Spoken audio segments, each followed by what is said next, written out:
Hi friends, நம்ம ஈராட் மூவிஸில் பிரம்மாண்டமான படமான டியூன் பார்ட் 2 எப்படி இருக்குன்னு பார்ப்போம். இதோட பார்ட் 1 படம் பற்றி உங்களுக்குலாம் தெரியும். டெக்னிக்கல் மாயாஜாலத்துக்காக 6 ஆஸ்கார் வாங்கினது. இந்த வருஷம் அதை விட அதிகமாக வாங்குறதுக்காக வேற லெவலில் எடுத்திருக்காங்க. ஏதோ பெரிய காவியம் மாதிரி 1965ல் நாவலாக வந்த இந்த சயின்ஸ் ஃபிக்ஷனில் பாசிசம், ஏகாதிபத்தியம், கொரில்லா முறை எதிர்ப்பு அப்படியே கொஞ்சமாக காதலையும் பேசுது. இந்த படம் 2021ல் ரிலீஸ் ஆன டியூன் த டெசர்ட்டில் கடைசியாக விட்ட இடத்துல இருந்து தொடருது.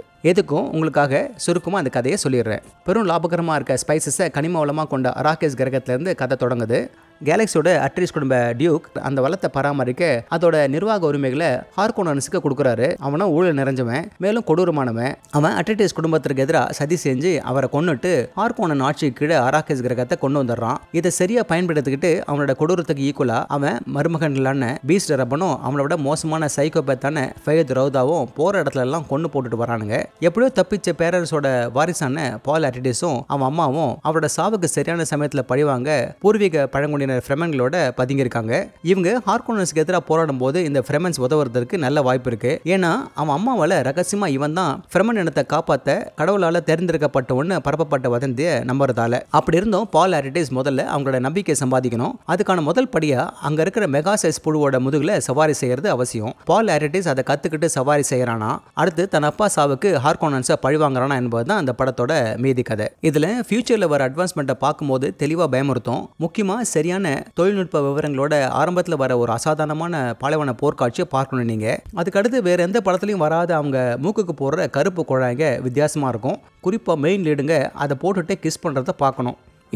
இதில் ஹார்பிக் மாதிரி நீல நிறமாக இருக்கிற வாழ்க்கைக்கான நீரை பற்றி மர்மமாக பேசிக்கிறாங்க. சில ஃபியூச்சரில் நடக்க போகிற தீர்க்க தரிசனிங்க, அப்புறமா சில ட்ரீம் சீக்வன்ஸ் இருக்குது. இதுக்கு நடுவில் வேறொரு கிரகத்தில் இந்த கேலக்ஸியோட சாம்ராஜ்யத்துக்கு சக்கரவர்த்தியும் அவர் மகளும் வராங்க.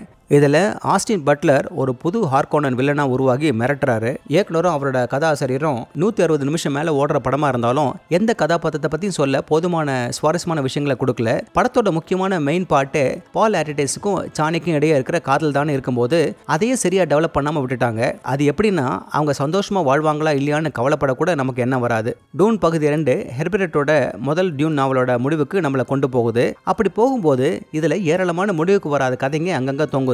அப்போ டூன் பாக் 3ல எல்லாத்தையும் சேர்த்து கனெக்ஷன் கொடுத்துருவாங்கன்னு நம்புவோம். ஒரு பெரிய பட்ஜெட் ஸ்பேஸ் படம் உங்களை ஒரு பெரிய லெவலுக்கு சந்தோஷப்படுத்தும்னு நீங்க எதிர்பார்த்துட்டு போனீங்கன்னா அப்படி இருக்காது. ஆனா நீங்க திகைச்சு போற அளவுக்கு பிரம்மாண்டமா நிறைய விஷயங்கள் இருக்கு. அது நீங்க வாங்குற சினிமா டிக்கெட்டோட விலையை நியாயப்படுத்துறதை விட அதிகமா இருக்கும். அந்நிய சடங்குங்க, மொழிங்க, அதுக்கு மேல அந்த உலகத்தோட வடிவமைப்பு, சில நேரங்கள்ல ஏதோ தொலைதூர நாகரிகத்தை லைவா பாக்குற மாதிரி உணர்வீங்க. இது சில பேருக்கு பிடிக்காம போகலாம். ஆனா எனக்கு இந்த கிராண்ட்னஸ் ரொம்பவே பிடிச்சிருந்தது. ஒரு சராசரி ஹாலிவுட் பிளாக் பஸ்டர் படவரிசையில இருந்து பல ஒளி வருஷங்களுக்கு முன்னாடியே வந்த மாதிரி எடுத்திருக்காங்க. வேற்று கிரகங்களையும் அதோட டெக்னிக்கல் அட்வான்ஸ்மெண்ட்டையும் பார்க்க ஆசைப்படுறவங்க இந்த பிரம்மாண்டமான படத்தை நிச்சயமா மிஸ் பண்ண மாட்டாங்க. ஓகே ஃப்ரெண்ட்ஸ், இதே போல இன்னொரு சுவாரஸ்யமான பட விமர்சனத்தோட சந்திக்கிறேன். இந்த விமர்சனம் உங்களுக்கு பிடிச்சிருந்துச்சுன்னா உடனடியாக லைக் பண்ணுங்க, ஷேர் பண்ணுங்க. நன்றி.